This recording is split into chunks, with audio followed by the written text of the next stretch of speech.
जय हिंद साथियों। कैसे हैं आप सभी। स्टडी विथ शैलेंद्र में आपका स्वागत है और हम एमपी पटवारी के लिए भारत का भूगोल डिस्कस कर रहे हैं। क्लास नंबर 7 रहेगी। इसमें हम कुछ तिलहनी फसलों के बारे में डिस्कस करेंगे और उसके अलावा कुछ और चीज़ों को भी इस वीडियो के अंदर हम जो है वो कंसीडर कर लेंगे। राइट।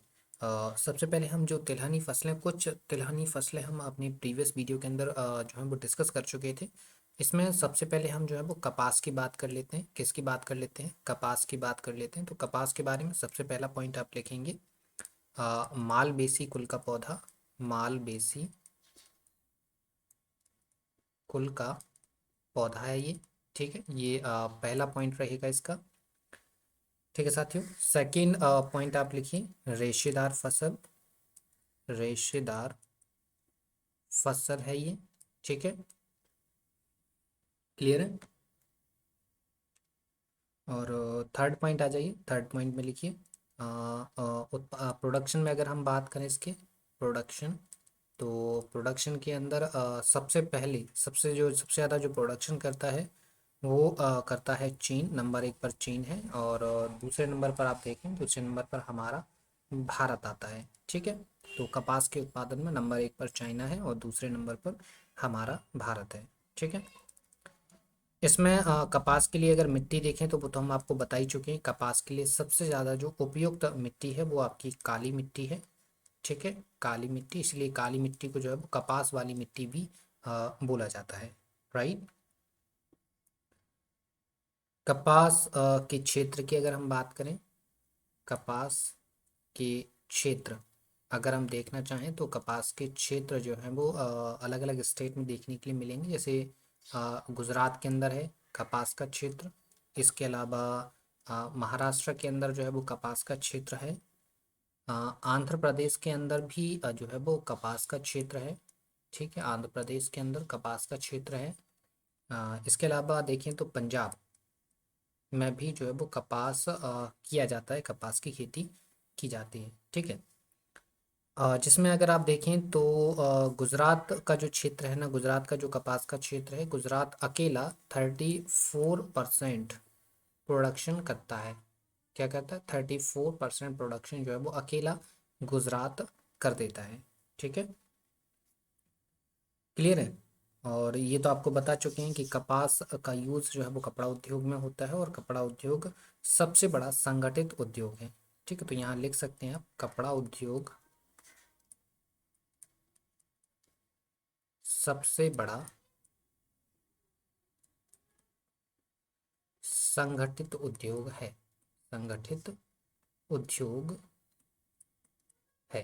राइट। सो ये पॉइंट आप जो है वो लिख लेंगे अपनी नोटबुक के अंदर। राइट, ये कपास हो गया। कपास के बाद अब हम चाय को डिस्कस कर लेते हैं। अगला आप लिखेंगे चाय और इसके बारे में आप लिखना स्टार्ट करेंगे। राइट। सो चाय के बारे में सबसे पहला जो पॉइंट लिखेंगे, लिखिए व्यापारिक खेती। व्यापारिक खेती की शुरुआत। ठीक है, सो आप देखेंगे तो व्यापारिक खेती की जो शुरुआत है वो 1834 के अंदर करी गई थी विलियम बेंटिक के द्वारा। ठीक है, विलियम बेंटिक के द्वारा। और ये जो खेती करी गई थी ये असम वैली के अंदर करी गई थी। असम घाटी में। कहाँ पर करी गई थी ये? असम घाटी में जो है वो इसको किया गया था। अगर हम इसके मूल स्थान की बात करें, चाय के मूल स्थान की बात करें, तो चाय का जो मूल स्थान है वो है आपका चीन। ठीक है, चाइना। राइट। इसके अलावा हम चाय की उत्पादन की अनुकूल परिस्थितियों की बात करें। अनुकूल परिस्थिति अगर हम देखें चाय के उत्पादन की, तो चाय के प्रोडक्शन के लिए सबसे पहली जो शर्त रहेगी वो रहेगी 150 से 250 सेंटीमीटर वर्षा। ये पहली शर्त है इसके उत्पादन की। दूसरी शर्त है उच्च तापमान।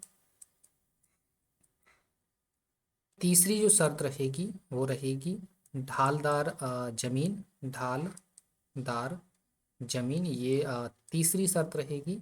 और चौथी शर्त की अगर हम बात करें तो गंधक युक्त मिट्टी होनी चाहिए, गंधक युक्त मिट्टी।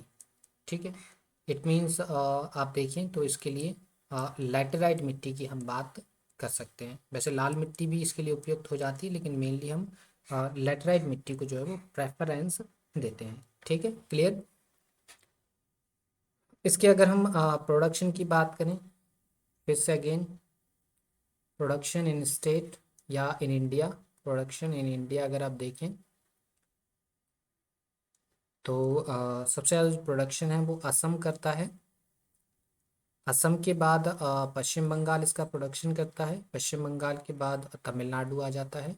ठीक है, क्लियर है। तो अगर हम असम के अंदर देखें तो असम के अंदर जो खेती होती है वो असम के अंदर होती है आपकी ब्रह्मपुत्र नदी, ब्रह्मपुत्र नदी घाटी, या फिर आप देखें तो सूरमा नदी घाटी, सूरमा नदी घाटी। यहाँ पर जो है वो असम के अंदर यहाँ पर जो है वो चाय की खेती करी जाती है। अगर आप पंजाब पश्चिम बंगाल में देखें तो पश्चिम बंगाल के अंदर तो दार्जिलिंग हो गया। ठीक है, दार्जिलिंग के अलावा कूच बिहार हो गया। ठीक है, कूच बिहार के अलावा जलपाईगुड़ी हो गया। यहाँ पर आप देखेंगे तो यहाँ पर जो है वो चाय की खेती हो जाती है। तमिलनाडु में आप देखें तो तमिलनाडु में नीलगिरी हो गया, नीलगिरी पर्वत, राइट। यहाँ पर जो है वो चाय की खेती की जाती है। ठीक है, इसके अलावा हिमाचल भी है आगे चल के, हिमाचल में भी चाय की खेती होती है हिमाचल प्रदेश में। तो हिमाचल प्रदेश में अगर आप देखें तो हिमाचल प्रदेश के अंदर कुल्लू घाटी, कुल्लू घाटी के अंदर जो है वो चाय की खेती करी जाती है, राइट। ये चाय के बारे में छोटी सी जानकारी थी। चाय के बाद अब हम बात कर लेते हैं कॉफ़ी को लेकर। ठीक है, किसको लेकर बात कर लेते हैं, बात कर लेते हैं कॉफ़ी को लेकर। ठीक है,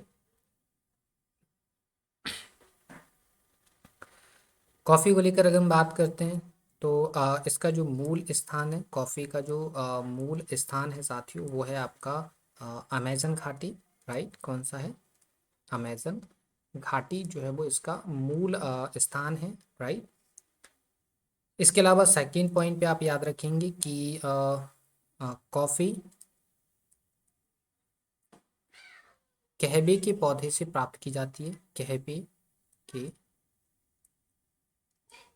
पौधे से प्राप्त की जाती है, जो कि प्रत्येक 4 वर्ष में, 4 वर्ष में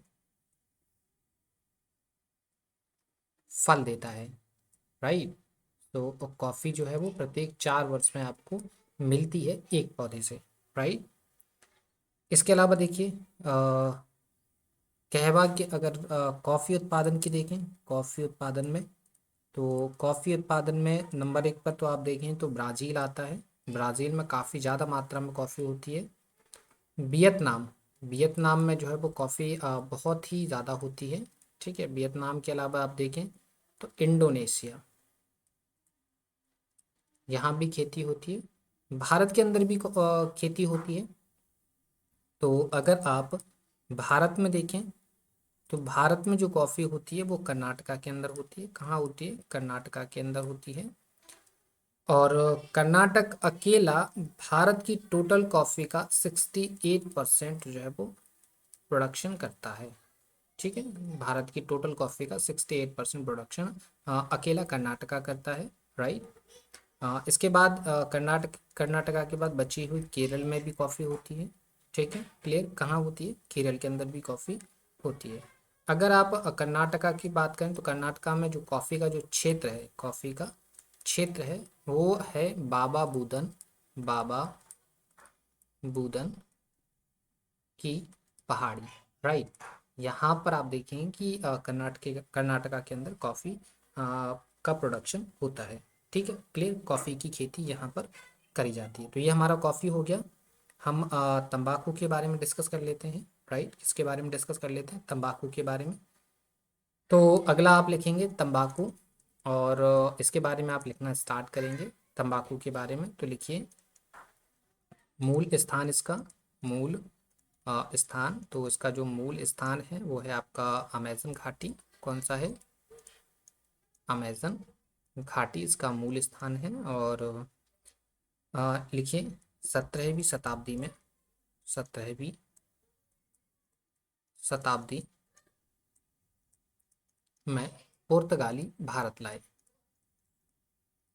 पुर्तगाली भारत लाए। राइट, हो गया आपका सेकंड, ये हो गया। एंड थर्ड पॉइंट आप लिखिए ज़रा। आंध्र प्रदेश में, आंध्र प्रदेश में तंबाकू की खेती का सर्वाधिक क्षेत्रफल है। राइट, सर्वाधिक क्षेत्रफल है। तो ये पॉइंट आप याद लिख रखेंगे। ठीक है, ये छोटे छोटे से पॉइंट्स हैं जिनको आपको याद रखना है।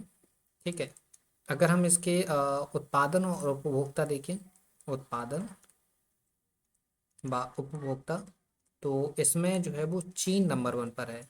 ठीक है, नंबर 1 पर चीन है।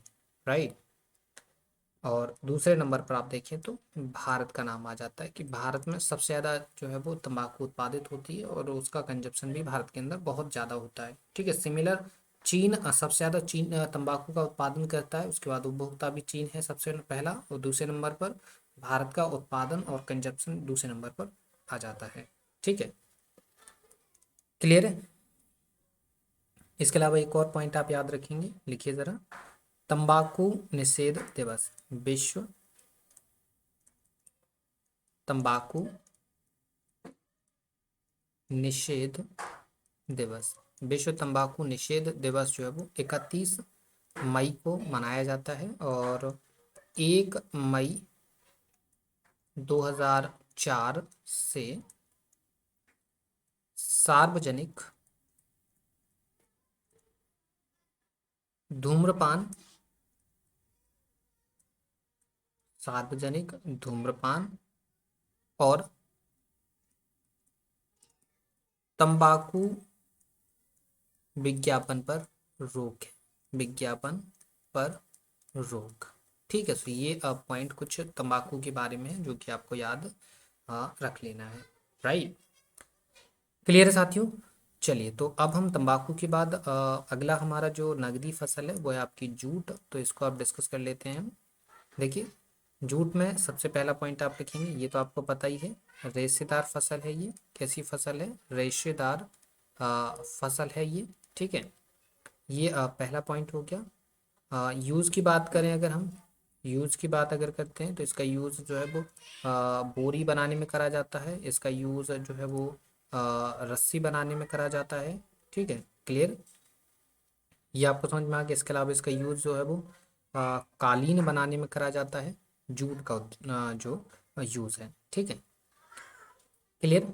रेशेदार फसलों की अगर हम बात करते हैं तो रेशेदार फसलों के अंदर आप देखेंगे तो रेशेदार फसलों के अंदर जूट तो शामिल होता ही है जिसके बारे में हम पढ़ रहे हैं। इसके अलावा कपास भी एक रेशेदार फसल है। पटसन एक फसल होती है जो कि ये भी आपकी एक रेशेदार फसल है। इसके अलावा अलसी जो है वो ये भी एक रेशेदार फसल जो है वो हो जाती है। ठीक है साथियों, क्लियर?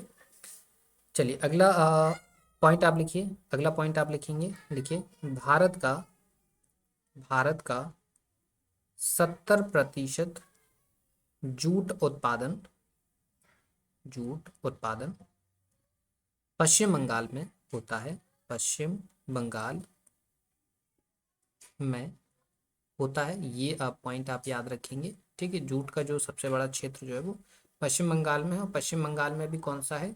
सुंदरबन डेल्टा। कौन सा है? पश्चिम बंगाल में भी जो क्षेत्र है वो कौन सा है?